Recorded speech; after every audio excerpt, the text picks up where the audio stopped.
Bismillahirrahmanirrahim. Assalamualaikum warahmatullahi wabarakatuh. Siswa sekalian, kali ini kita berada di pertemuan yang ke-26, masih pada KD yang sama, KD 4.6, yaitu merancang teks editorial dengan memperhatikan struktur dan kebahasaan baik secara lisan maupun tulis. Sebelum kita lanjut, mari kita membaca doa belajar Rabbi Sidni Ilman Warsukni Fahman. Selanjutnya, siswa silakan membuka halaman 106 buku paketnya, yaitu kegiatan 3, menulis teks editorial. Kalau siswa membaca uraian yang ada pada halaman 106, ya diharapkan siswa bisa lebih fokus karena petunjuk-petunjuk yang ada dalam buku tersebut ya terbilang rumit, karena siswa diarahkan untuk menengok kembali tugas-tugas yang sudah pernah diberikan pada pertemuan-pertemuan sebelumnya, lalu diambil inti-intinya, kemudian dimasukkan sebagai data yang ujung-ujungnya atau muaranya adalah menulis teks editorial. Namun kami tawarkan di sini cara yang lebih praktis.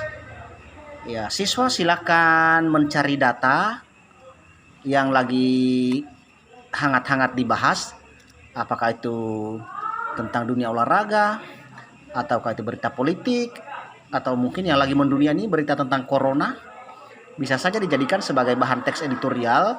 Namun, yang perlu Anda ingat bahwa di dalam teks editorial itu ada strukturnya.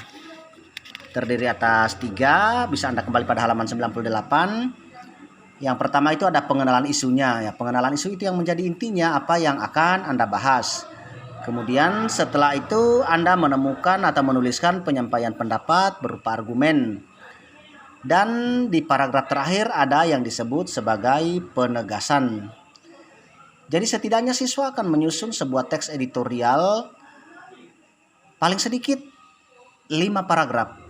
Dengan rincian, paragraf pertama itu sebagai pengenalan isu, kemudian paragraf 2, 3, dan 4 itu sebagai penyampaian pendapat atau argumen, apakah itu argumen kritik, ataukah itu argumen harapan, saran, prediksi, dan seterusnya.